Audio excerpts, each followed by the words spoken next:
You're bad to work. No, I have no excuse. I have no excuse. I have excuse to be bad to work on everything. Because this right here, but I don't. I can give up. I'm not giving up. You can't give up.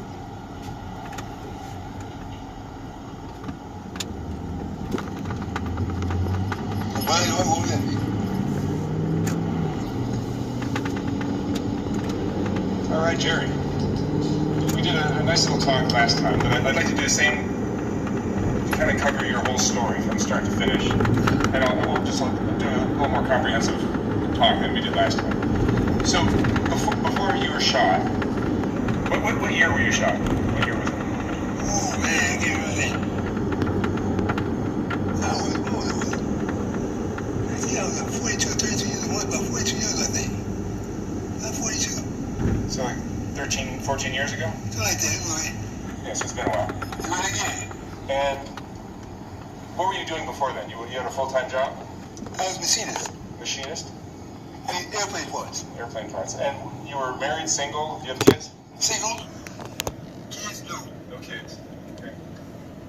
And were you ever into like drugs or gangs or anything like that? No, definitely. I was just playing sports. You used to be an athlete. I was a basketball player. Have you ever heard of this magazine called Streets and Smells? What is it? A magazine called Streets and Smells. I don't know. It's a sports magazine, like the sport industry. Okay. My teacher, my cousin, said he was in line one time. And you see, the book was open, and you see, Ganesha High School. That's the school I go to. Yeah. That's the school he's the counselor at, my counselor. So when we called the book, he had my name in it. They had me, I think I was talking something like that. They had me there as one of the top 75 high school basketball players in the state of California. Is that right? And one of the top 250 basketball players in the United States. Wow. That's basketball my thing. I love basketball. So you're a great athlete. Yeah. I started my sophomore. I started 3 years on varsity. 10th and 12th grade. I was good at night, no guys didn't like me.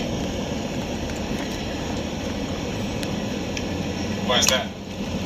I was a sophomore. I was starting over them. They were seniors. Oh, you were good for your age. I was mad to go because I never played for us my 9th grade year. Oh, wow. He told me it wasn't a problem.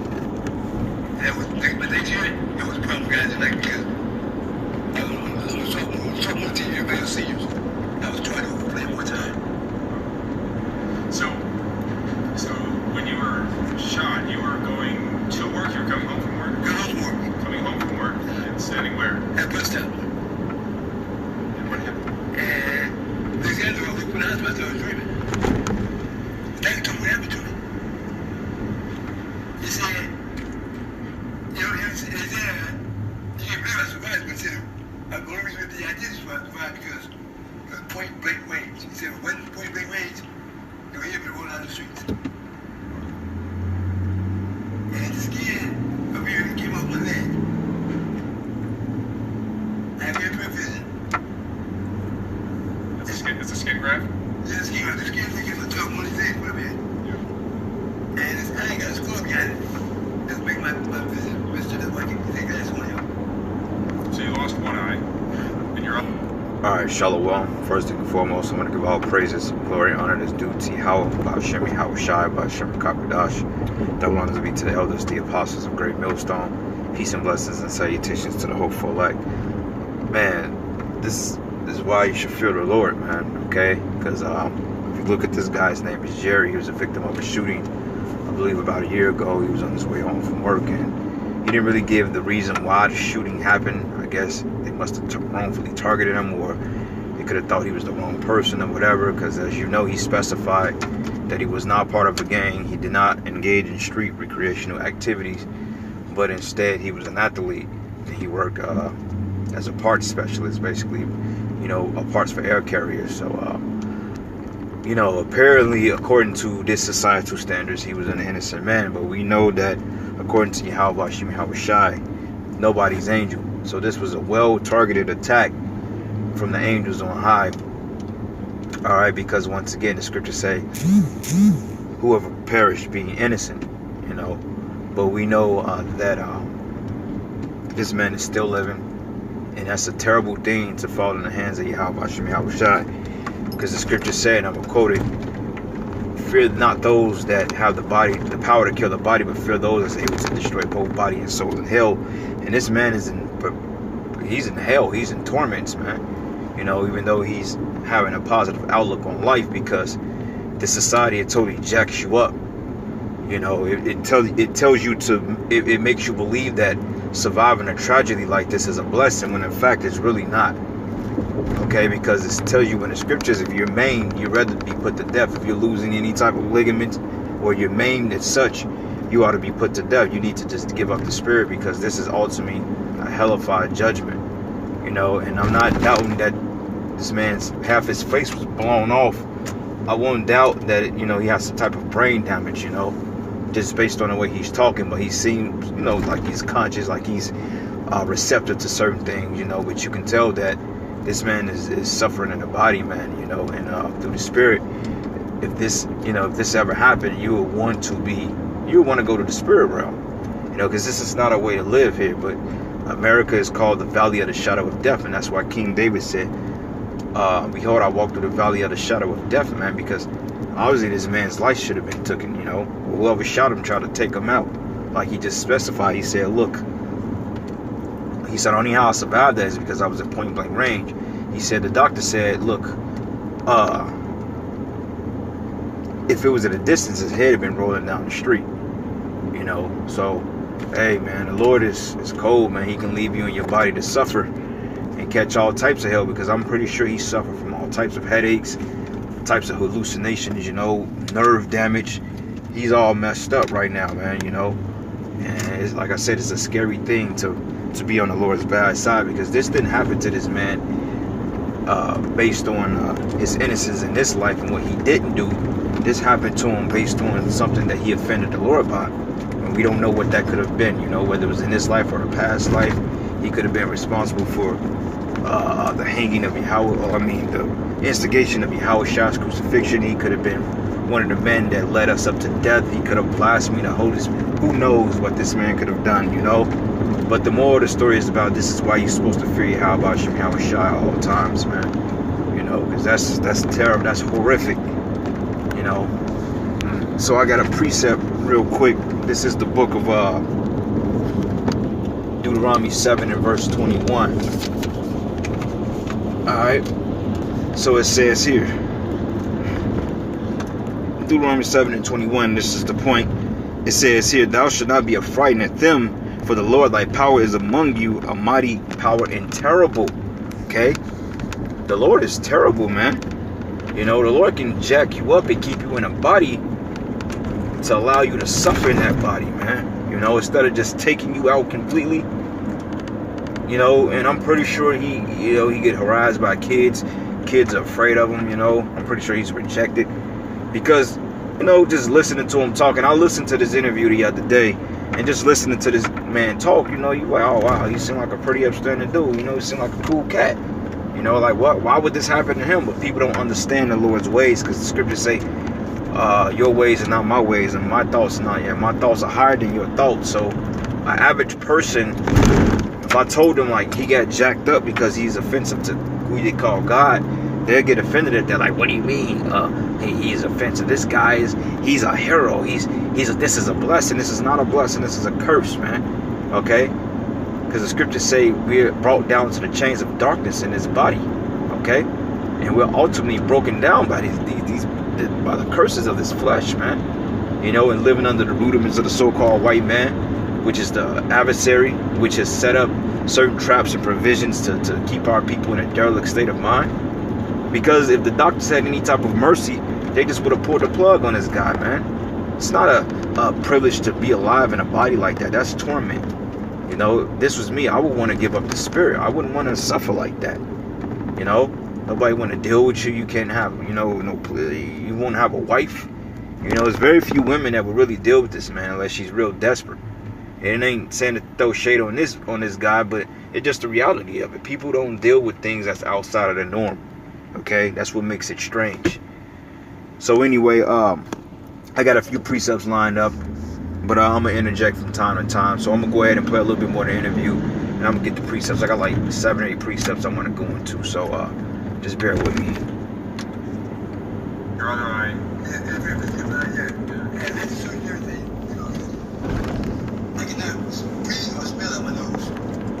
So he can't breathe or smell, but he can taste. That's weird because all your 5 senses are connected. Usually when you can't breathe or smell out of your nose, usually your taste buds go soon thereafter. You know, but the Lord still allowed him to taste or have some type of pleasure in food, you know, which the Lord is merciful. But in this case, this wasn't this is just flat out judgment. It can't be merciful, man. You know, this man is paying for something he done in the body, whether it was this lifetime or whenever. He's paying for something. Okay. Can you taste? Yeah, I think You can taste. so let's read. I can't read no more. You can't read because your vision's impaired now. So, how long were you in the hospital? I was there for a while, but yeah.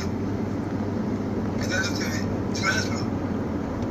I had to go to Wilson, remember that? I'm sorry?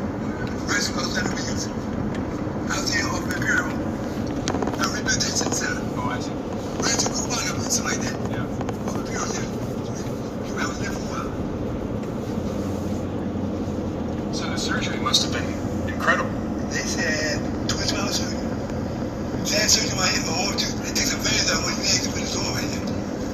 I'm sorry? And surgery is really wicked, man, because for one thing, according to the law, you're not supposed to cut in two. You know, usually if you get mortally wounded in a battle or war, I mean, you usually just die, man. You got sick. If you couldn't be healed with the herbs or split back together, we wasn't taking veins and we wasn't taking heart arteries and putting them inside your legs, and we wasn't taking brachial arteries and put them inside your chest, you know. We wasn't dealing with that, man. We didn't operate like that.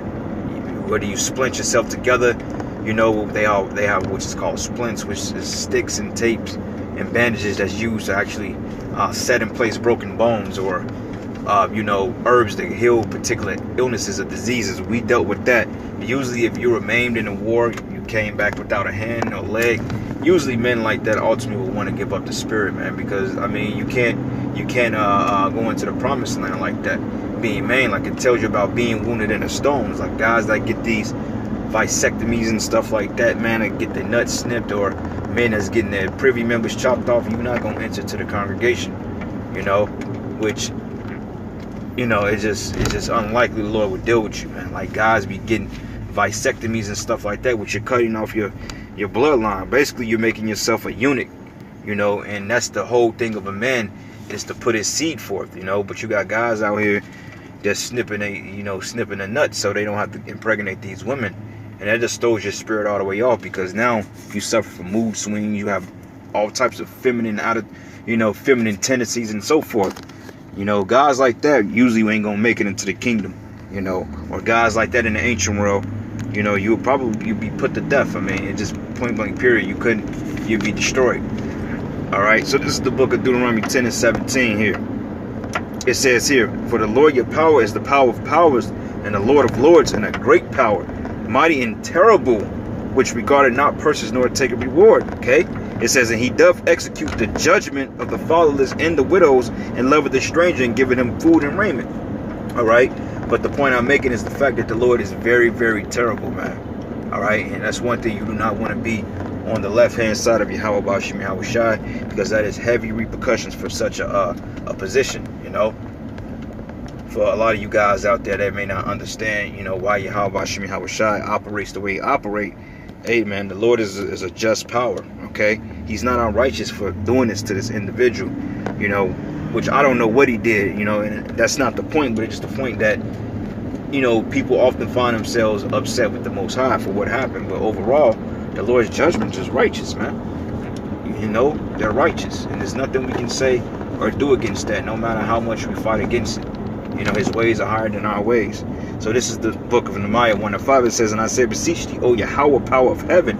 It says, "And great, terrible power, that keepeth the covenant and mercy of them that love him and observe his commandments." Okay? he says he's terrible. You know, the Lord is terrible, man. All right, that's why he called him Al-Shaji, which goes into terrible demon-like intelligence. That's what demon means, supernatural intelligence. You know, so it's a fearful thing to fall into the hands of the living power, man. I think that's Hebrews 10 and 31. Okay, so anyway, I'm just trying to get the precepts out the way and make the point, because I really want this video to play. You know, because it was a quite interesting interview, and like I said, the guy seems to be in good spirits. You know, but that's ultimately the twisted logic and deception of the mindset of these Babylonians here, because they are taught once again to believe that surviving such a horrific event is miraculous, and there's nothing miraculous about that. At least I don't see that. And if it is, then you know what, enlighten me on that. You know, because any brother in their right mind, if they went through such hell, they will want to be taken up out of here, and that's just the truth. Okay, so this is the book of Psalms 34, and I'm gonna start 9 through verses 11. All right, so this Psalms 34, 9 through 11. It says, "O fear the Most High, ye his saints, for there's no want to them that fear him." Okay, meaning that if you fear the Most High, you're not gonna go without. You're going to ultimately be taken care of. You're going to be fed for. You're going to be protected. And if you don't fear the Most High, then you're going to have judgment that's going to be upon you. And it says, "And the young lions do lack and suffer hunger, but they that seek the Lord should not want any good thing." That's right, man. We ain't going to be wanting. Like in Jacob's trouble, when our hell break loose and this devil is kicking in doors, we're not going to want. Yeah, we may go through our days of being tested and going through certain things, but ultimately the Lord is going to deliver us through all these things. And you got to have faith in that. But for the wickedness in the 2/3 of our people, they're not going to be delivered, nor are they going to be protected. Okay, they're going to get totally destroyed out here. They're going to get judged. You know, and the guy that did that to this dude, and I'm pretty sure he was a Jake, he's got a heavy judgment coming too, because you know that's wicked. You shoot a man in the face that ain't did nothing to you, nor pose any type of threat to you. That's not right. That's evil and that's wicked. You know, you had no right to execute that, but we understand that the Lord put a death angel on these people out here to do what they got to do. But nonetheless, the Lord, he kills 100 birds with one stone. He set up one to make the other fall. You know, and that's just what we're boiling down to. And it says, "And come ye children, hearken unto me, and I will teach you the fear of the Lord," which the fear of the Lord is starting with the law, statutes, and the commandments. Okay, so going back to the video here. It's a vein that I went with my legs. You put it on right here. Oh, it's my vein. You see, it's on me, man. I'm sorry? This is my arm, man. I've never seen your arm. You see it? You always have a sock over it.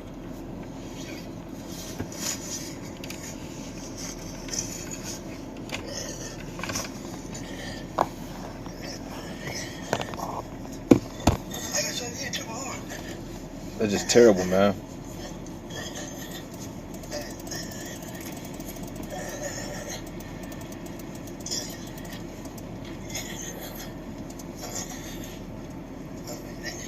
You see this right here? Yeah, I see the scar. You see that? I can't move. That's all I can do with this. Swells up. So what do they do to your hand? And I said, no.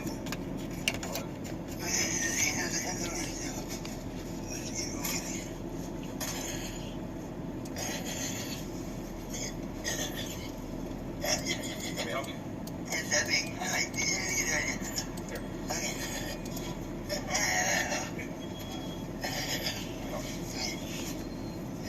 Just take your jacket off. There you go.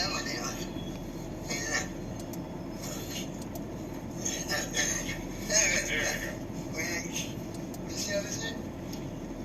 Okay. This is what like one more time. Okay. Right here. See how I'm like this? Yeah. I can't straighten out. Oh, you can't straighten it? Not again. Let's do this. So it's anything like this. Ooh, it's bad. I give it a play right here. And the guy told me, Jerry, take the pants, go back. That's what, and that's what I did. It was up. That's it, look at this. Imagine my screaming, I going like this. What's that? We're going to say like this. That's why he was telling me, keep it out that flame, just take the band. They wanted to break it, straight out. And took the veins out, what do you think? was taken out. I went to Detroit. So your hand was shot? Or your arm? No, it was an elbow. The elbow was shot. Elbow right hand. Were you right-handed? Look at my left hand. I'm softball. Going softball again. You're left-handed. I'm left handed. Yeah. That's lucky. And it seems because Reed, I was Reed, I can't play basketball no more. Okay. Yeah. And then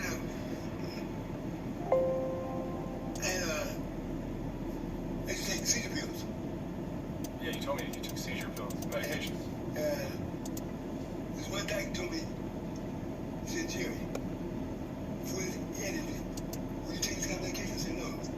This ain't like shit. He said, I'm like, fuck, they give you this shit. You don't tell me down. But that's just seizure after I got seizures. Let's take this story right here. Let's come on. I was like a 25 chicken one time, right? Last year, I remember, I was down. That's terrible, man. That's scary. Alright, so this is the book of Psalms 47, verse 2. And it reads here. It says here, for the Lord, the Most High, is a terrible, and He is great King over all the earth. Okay? He's terrible, man. I mean, I can't reiterate that enough. I mean, the Lord is terrible. He doesn't play any games, and He is to be feared. Alright, because the Lord can put you in a body, like I said earlier, and leave you in it to be destroyed, man. To the point the Lord can leave you alive and have your pancreas or have your bladder, or He can leave you alive in a body without kidneys, man, without a liver. You know, and liver is what's your kidneys and your liver is what filters out. Basically, your liver is basically like your blood filter. It cleans the blood, but when your liver is jacked up, you can't even clean. You can't have a proper cleansing. Same thing with the kidneys, man. You know. So man, I'm lost for words. You know, same thing without lungs, man. Shit, man. That's like driving a vehicle without any air filters or any type of air sensors, man. Your car is gonna clog up and it's gonna shut itself down. And eventually, you're gonna have a horrific death. You know, you're gonna suffocate yourself. It's like drowning almost. You know. So this is the book of Psalms 86 and 11. It says here, teach me thy way, O Yahawah, and I will walk in thy truth, and unite my heart to fear thy name. All right, and that's a prayer we should be asking the Most High to help us fear Him, so we don't fall into these unfavorable predicaments, man. You know, because it's easy to fall into the hands of Satan, man. Once you give up, it's easy to get complacent. It's easy for the Lord to just jack you up, man. All right, that's why these 2/3, man. Hey, the type of judgment they got coming, you can't put it into words, because they're gonna be getting, wiped off. They're going to be getting totally obliterated, getting hit with 50 cals. Melon shocks, blowing. You shoot a watermelon with a 50 cal. Look at the video. Shoot a watermelon with a 50 caliber rifle or with a 50 caliber bullet and watch how it explode. And that's how Jake going to be getting put to death out here. All right, so this is Matthew 10 and 28. It says, and fear not them which kill the body, but are not able to kill the soul, but rather fear Him which is able to destroy both soul and body in hell. Alright, because like Esau Edom, yeah, he can shoot us up, he can fill us up with vaccinations, but at the end of the day, he can't destroy your soul, because you go to the spirit realm. But the reality of it is, man, this man is trapped in his body right now, and he seems like he's in up spirit. So, you know, who's to say how long he's going to live? You know, but my thing is, if he had to, let's just say we had another 15 years in his kingdom, and he had to suffer that 15 years, and knowing what type of complications this man may have to end up succumbing to. You know. So, man, brothers, man, we just got to stay prayed up and keep hope and keep faith, and just try to, you know, keep our heads low, man, because you don't want to be part of this system. All right, so this is the book of Hebrews 10 and 31. It is a fearful thing to fall into the hands of the living power. And he fell right into the hands of the Most High. Like I said, the Most High had some type of art with this man, to the point that He left him in that body. You know, Zephaniah 3 and 5, it says, the just Lord is in the midst thereof, and He will not do iniquity. And every morning doth He bring His judgment to light, and He faileth not, but the unjust knoweth no shame. Okay, so hey, the Lord is very just in His judgments, whether we understand them or not. He's very just. You know, like with the so-called white man, when he gets taken down and put in slavery and beat the hell out of, that's going to be totally just. You know, he's going to be looking like, well, what did I do? Well, hey, what you mean? Is what you didn't do. you know? Because, you know, they're quick to ask, what did I do? No, it's what you didn't do, motherfucker, you know? So anyway, my last precept here, and I'm going to play the remaining of the video. This is Sirach 43 and 29. It says here, matter of fact, let's start at 28. It says, how should we be able to magnify him? For he is great above all his works, meaning you can't give him enough glory. It says, the Lord is terrible and very great. Terrible and very great. And marvelous is his power. And when ye glorify the Lord, exalt him as much as ye can. This is why we say, Lord willing. This is why my brothers give us compliment. As Yahawah. It says, for even yet will he far exceed. And when ye exalt him, put forth all your strength and be not weary. For ye can never go far enough. You can never please the Lord enough, man. You know? So anyway, with that, all praises and glory, honor that's due to Yahawah. Double honors to the elders and the apostles of GMS. Blessings and salutations to the hopeful elect. And with that, shalom and a ba. And Lord's will, I'll play the rest of the video. So shalom.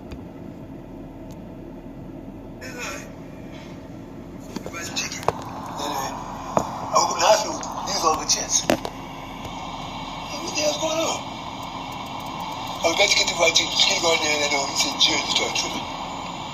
He said, man, you was trying to fight everybody. He said, jump on the counter and grab all the chicken and throw it everywhere. And then I jumped back over. I passed out with you, see. Because now it's still right here. No. If I was standing there, I would say, never tell you that I'd be sitting over on Hill Street. No. But there's on Hill First Street is a court building there. Yeah. You know what I'm talking about? Yeah, I know the court building. It's over there. Because the deputy used to come down, the sheriff deputy. We really like each other, but we can't be friends, right? And we'll be friends and everything. But you're going to say, you know. Okay, so one time, everybody said, you gotta get up. I was laying next to them. I was saying times.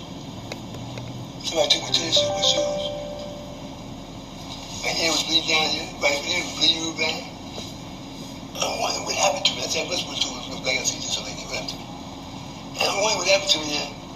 Then again, the sheriff deputy will tell you about it. I ain't seen no real something. And then he came over to my man. He said, Jerry, what the fuck was wrong with you, man? I said, what you talking about? He said, I see you. Blood was written all down your face. He said, I'll call an ambulance for you. You try to fight through the skin on the left. That's what he told me. He said, you try to take my gun from me.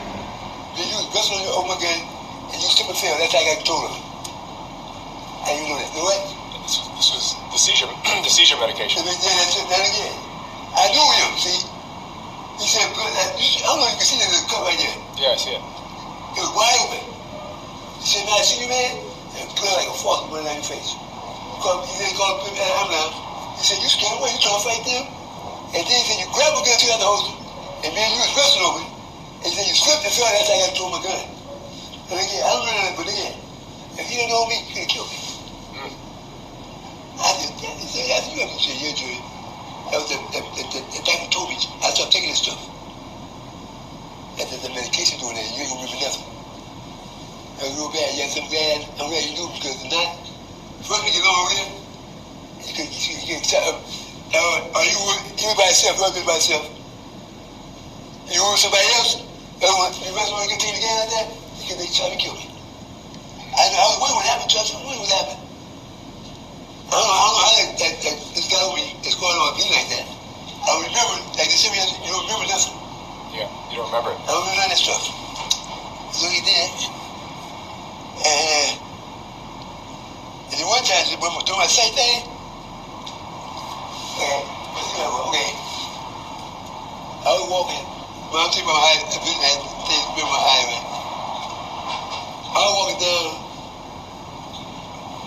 let's see what that was. This one right here. 7? Right here, I went to Central, went up, and the gas station right there before you get to the freeway, right? Walking up that one, I'm walking. I said, man, this side was straight down over here. I look for a street to cut down this way. I said, damn, man, the cars driving by here like they crazy. That's something wrong with them. I said, let me walk across the street on the other side. Walk across the street. Damn, ain't no sidewalk over here. fly, go back. Go back. Let me get back on it. They trying to put it on the side. Let's take this out, bro. And when the cars were driving right fast like that, and the side was narrow, I'm not doing that. I walk on the damn freeway. And the street I'm going through, I seen it. I said, hey, this is about a bitch. I'm not waiting for that. I'm walking back and forth across the street on the damn freeway. I thought I was on the street. I said, I wonder why the damn sidewalk was down. I said, the sidewalk was real narrow. I'm looking at the house and said, what am I way back there from the sidewalk? And the sidewalk was narrow, not going to the side street. Man, ain't got no sidewalk over here.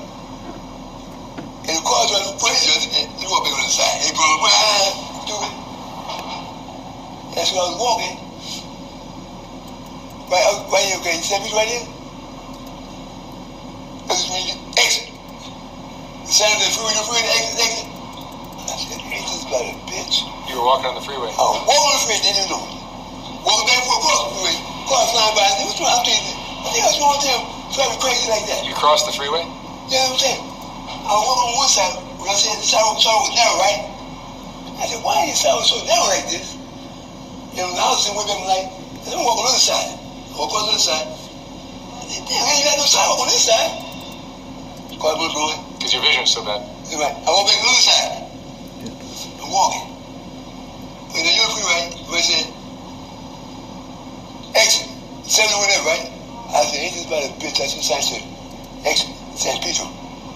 I said, ain't this about a bitch? Wonder why they were flying down the street like that, and so I walk on the freeway, did not know it. It was at nighttime. Nighttime. I said, man, another thing, man. So the guy, they never caught the guy who shot you? I don't know who did it. You don't know who did it? You never saw it coming? No, they never caught the guy? Last thing I remember, sitting right here, it's pow. I hope I thought I was dreaming. What the hell is that? What's going on? I know it's in the hospital. They said I had 23-hour surgery.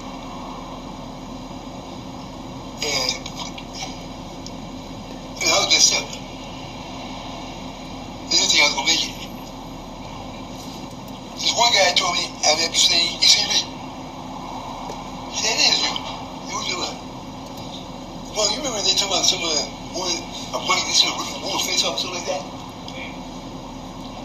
You can recall that? Remember that? From a chimpanzee, right? Yeah. He said, they got a true that lady and medical history, medical history, medical books.